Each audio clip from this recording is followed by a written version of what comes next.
Hi, Charles of SirBookSage here, and this is week 4 of my 52-week-long first-time Harry Potter series reread.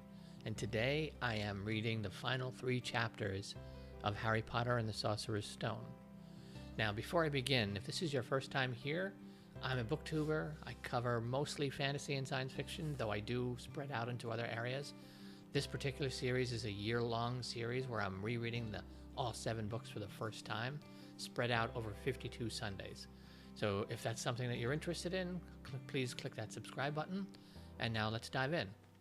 So we left off at the last chapter, Norbert, the Norwegian Ridgeback, where Harry, Hermione, Neville, and Draco have all been caught out after hours, breaking curfew. Ron is in the infirmary because Norbert had bitten him, and so he's kind of incapacitated at the moment. So in this chapter, we get it starts off with Harry and Hermione being really docile here in their punishment. They really understand that they really screwed up here. And a large part of it I like because Harry's not so mollified here because he got in trouble. It's because he's cost Gryffindor, the whole house, the chance at the House Cup. The 3 of them cost them like 150 points. Harry, Hermione, and Neville. And the whole Gryffindor house is now shunning them. And it really has a big impact on all 3 of them. Neville, again, wants now nothing to do with anything. He actually stood up, faced his fears, tried to help them, and ended up getting burned by it. But it is what it is. The fact that he stood up and tried to help them is a big part in Neville's in the background growth as a character. And again, part of what I like about this first book, how J.K. Rowling keeps Neville involved just enough for it to kind of sit in the back of your head that, he has an importance to the story. He just appears to be comic relief, but he's playing a role. And so here we have Harry, Hermione, Draco, and Neville brought by Filch for their detention out to Hagrid, and Hagrid's taking them into the Forbidden Forest. Some things killed at least 1 unicorn, seriously wounded a second one. This is a bit of a strange aside here when it comes to Hogwarts. Now, all these kids have done is they were out roaming around in the halls after hours. To send them into the Forbidden Forest, first year, 11-year-olds, totally unprepared for this, with Hagrid, not really the best guardian of keeping people safe. It seems a bit extreme punishment because you're really rolling the dice here. They might get scared a little bit and not roam around at night, or they might die a horrific death. Seems a bit over the top. But you could also look at it as Hogwarts itself is that dangerous, and something seemingly as innocent as roaming around at night after hours in Hogwarts could bring you to dying a horrific death as well. So I'm going to kind of go with that, because if that's not a possibility of roaming around the halls at night, making the punishment have that as a possibility seems way over the top. So I'm going to kind of go with the fact that the wizarding world is dangerous, and this is kind of a harsh, in-your-face way of trying to get these kids to understand that this isn't a game. But what I like about this particular scene here is once they realize they have to go into the Forbidden Forest, we get our first look at Draco as just a scared, vulnerable 11-year-old boy. And it doesn't last very long, but I like the fact that Rowling gave us that moment where the Slytherin Malfoy, shield is stripped away for a moment, and it's just a scared little kid. But then, of course, that quickly goes away, and he falls right back on his shield, his weapon, the family name, which is usually gets him what he wants, gets him out of things, but not in this case. He's going to have to take his punishment. And he gets sent off with Neville. And this is a big change in the movies as well, and I understand why the movies did it. Removing Neville and having Ron here. Because the whole second half of the Norbert chapter didn't even happen in the movie. The whole ferreting and sneaking Norbert out and helping him escape and all that stuff was just completely cut out from the movie. I like the way it was done in the books personally. But I understand that it's the trio in the movies. It makes sense. But Neville does get short shrift in the movie compared to this book, because there are a few times here where Neville's just cut out of being a part of some of these key moments. And the scene in the Forbidden Forest is really interesting because we get our first look at the centaurs. Fang, Draco, and Neville go off in one direction.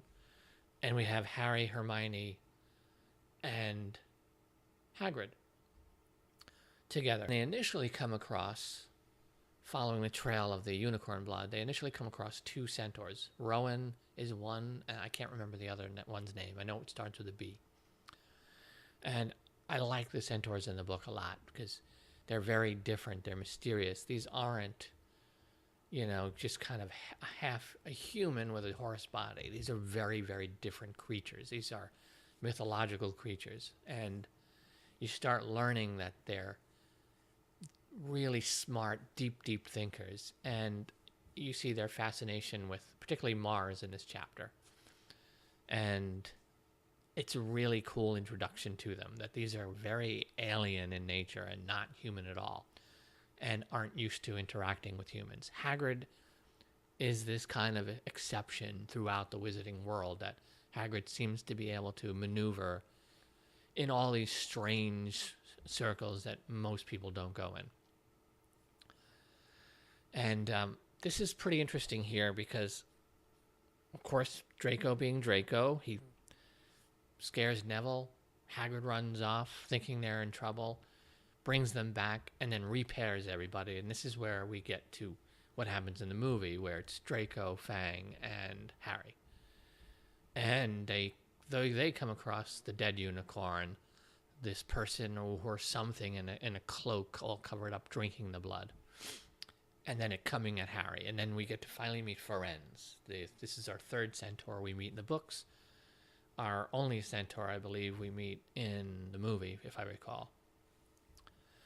And we now learn that the centaurs deal in prophecy, in particularly astrological prophecy with planet movements, and they have signs and portents. And when the other two centaurs kind of catch up to this scene, there's an argument that we realize is taking place in the centaur world, that they know Voldemort's coming back. They know darkness is coming and a big war and conflict is coming, and they want to stay out of it. And Forenz seems to be the outlier among the centaurs, and he believes it's wrong to not be involved, that there are times when you have to take a stand in the wizarding community, in the whole magical world, and he believes this is one of those times, and that Harry's that important that they need to break their traditions and step in and help.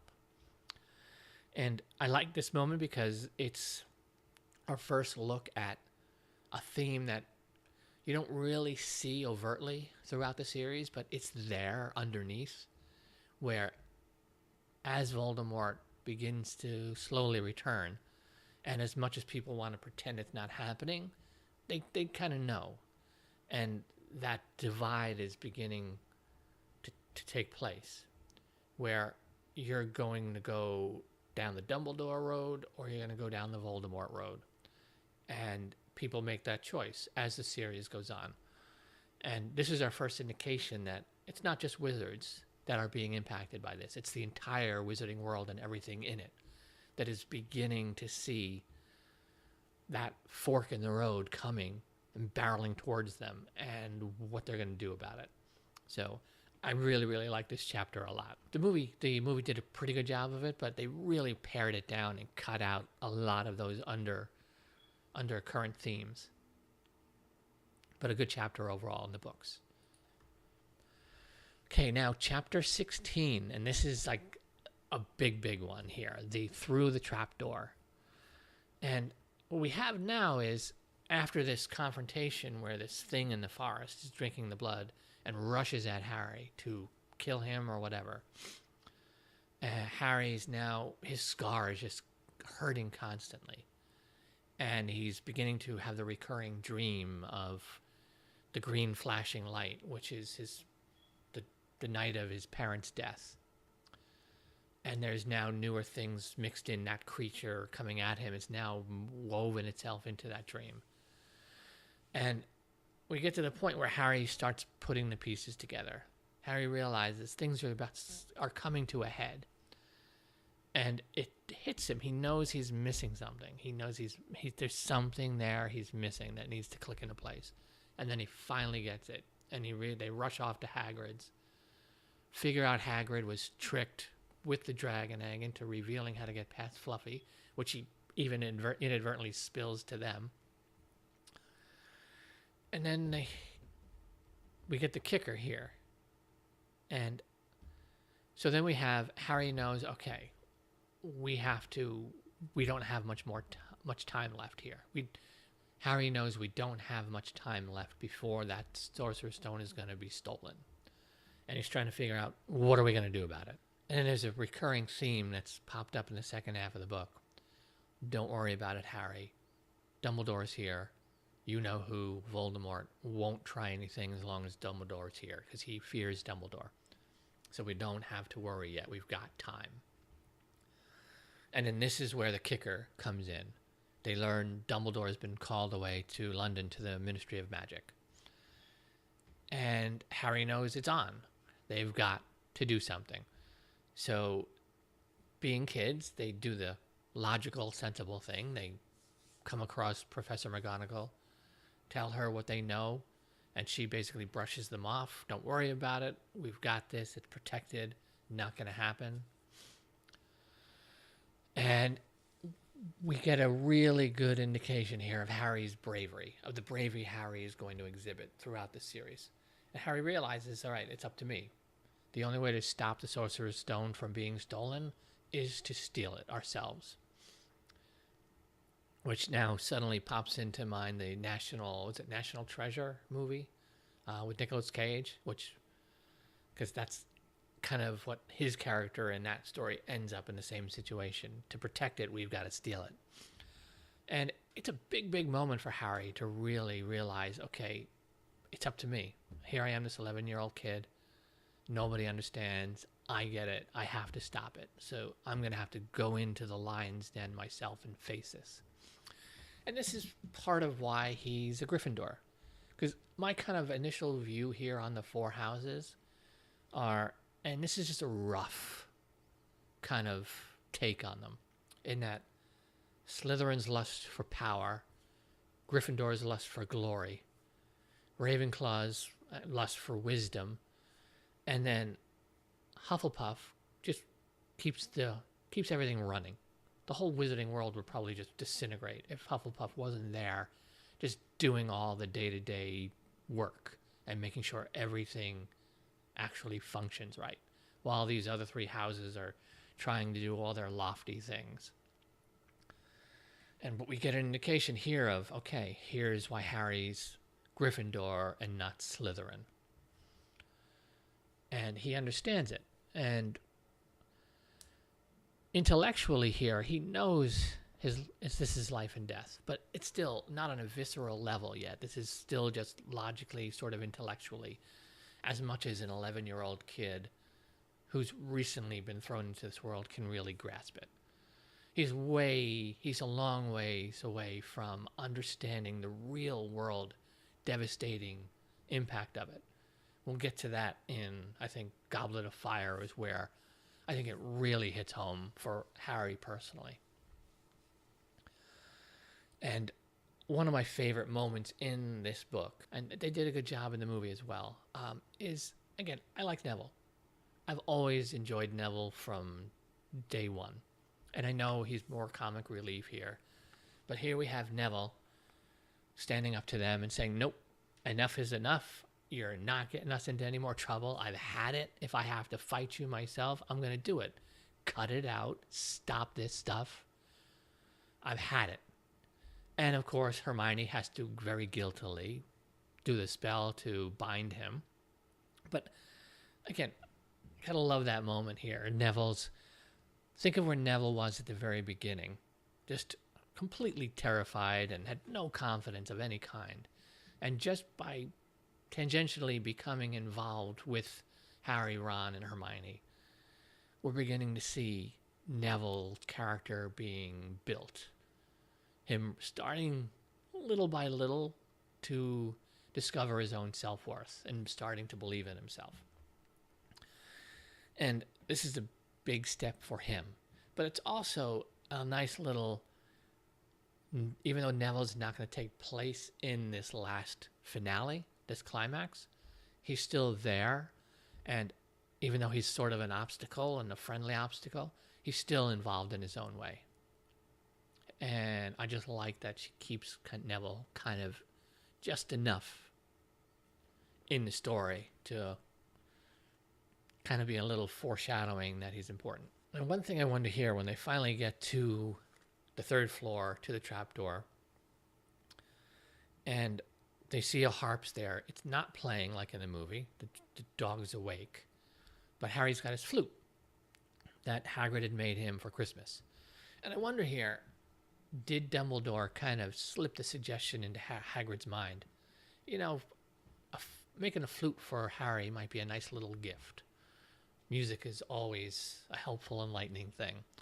So, no indication of that, but it seems like Harry ends up getting the right gift that he needs to get past this first challenge here.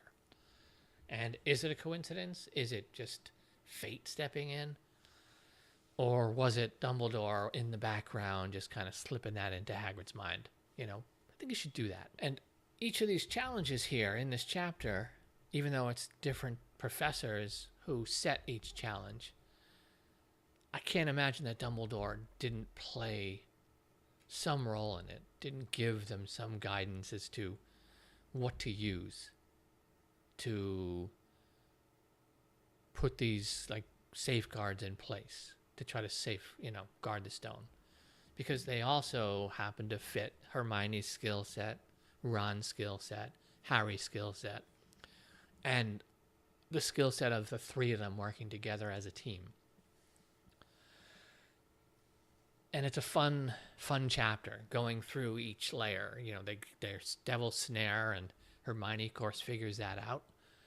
And then Ron has his shining moment with the chess match, which is really, really cool.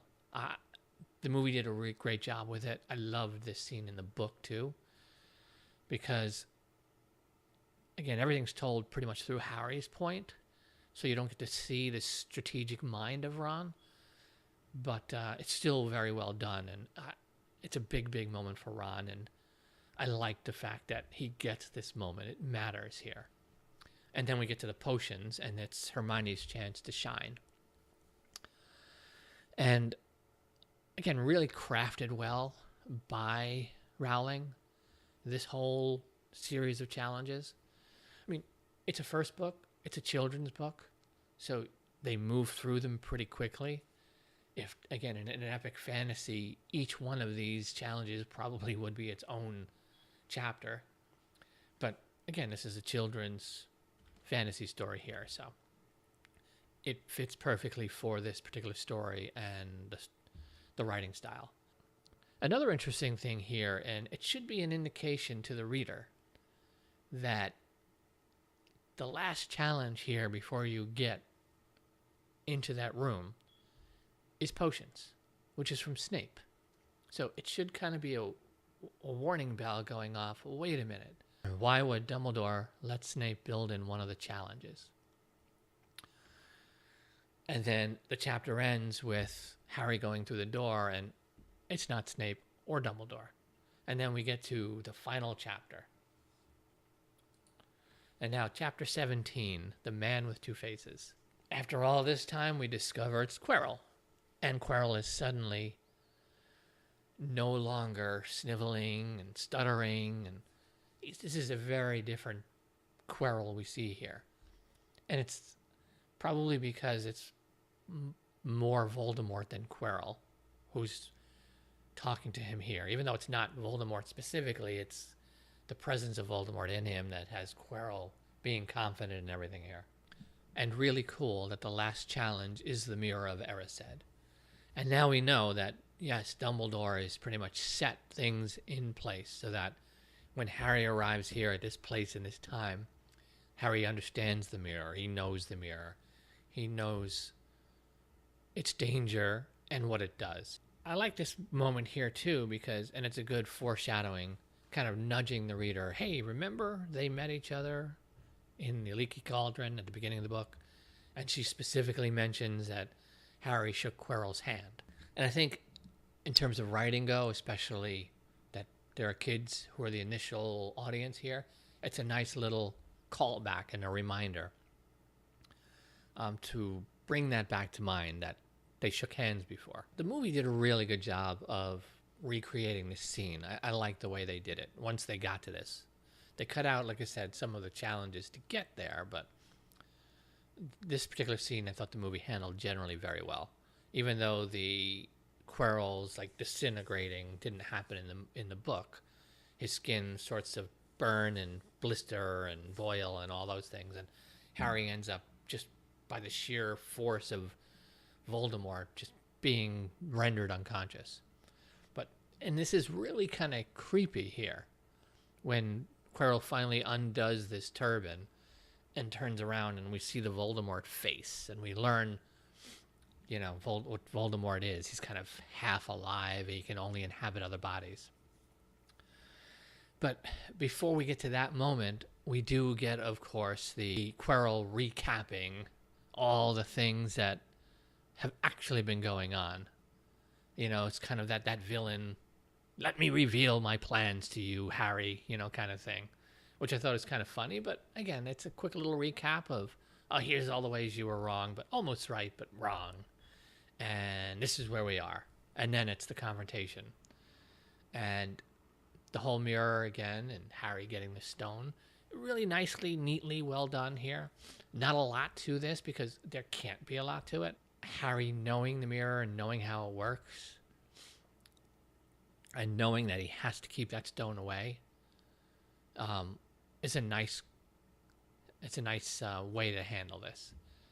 And again, it's pretty short overall, this little confrontation at the end, but there isn't much more you could really do with it in this particular kind of story. And mostly it's Harry hears somebody calling his name, and you realize, okay, somebody's finally arrived to help as Harry loses consciousness. So in the nick of time, and then Harry wakes up and we learn it's Dumbledore. And this whole end of the book here is nice. I love the Dumbledore's speech to Harry in the infirmary. This is their second kind of moment together in this book. Just the two of them. And we learn some more about Harry and Harry's parents and why Harry was kind of protected here, and the love of his mother gave him this sort of protection. And we learn again from Quirrell and Dumbledore of the animosity between James and Snape, and that Snape's hatred of James, part of it comes from James having saved his life and hating being in that debt. And for future books here, it's like, it's been pretty laid out that Snape he might despise Harry because of who Harry is, but he's not trying to kill him. So I'm curious to see how Rowling handles Harry ending up going right back down that path of Snape's the villain again. So, but we'll get to there. And then we have the finale, the whole feast. Slytherin's about to win the House Cup, and then Dumbledore comes to the rescue and hands out all the extra points. And I love, of course, that it's Neville standing up to them that gives them those extra points to break the tie and win Gryffindor the House Cup. It's a really, really cool moment. And then the very end is really, really quick. They have their feast. It's time to go. They get their grades. They have all passed. And then they're whisked off. They pack up. They're on the train. They're back to platform 9 3/4.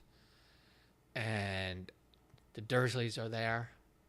And off Harry goes back to home, his old home. And it's a really, really, really quick wind-up, but no reason to drag it out. I think, interestingly and oddly enough, I probably had less to say about these last 3 chapters. And not that I didn't enjoy them as much. I did. They're a great ending to this book. The magic of this story for me far more was everything leading up to this finale. The finale itself, well done, very well executed. Everyone gets their moment to shine. But it's the end. And it's pretty straightforward, happens. And we're left with that setup where Voldemort's not gone. He's going to keep trying, and he's going to keep trying. And we've just got to stand guard against him is pretty much Dumbledore's advice. But that's pretty much it. That's pretty much a wrap.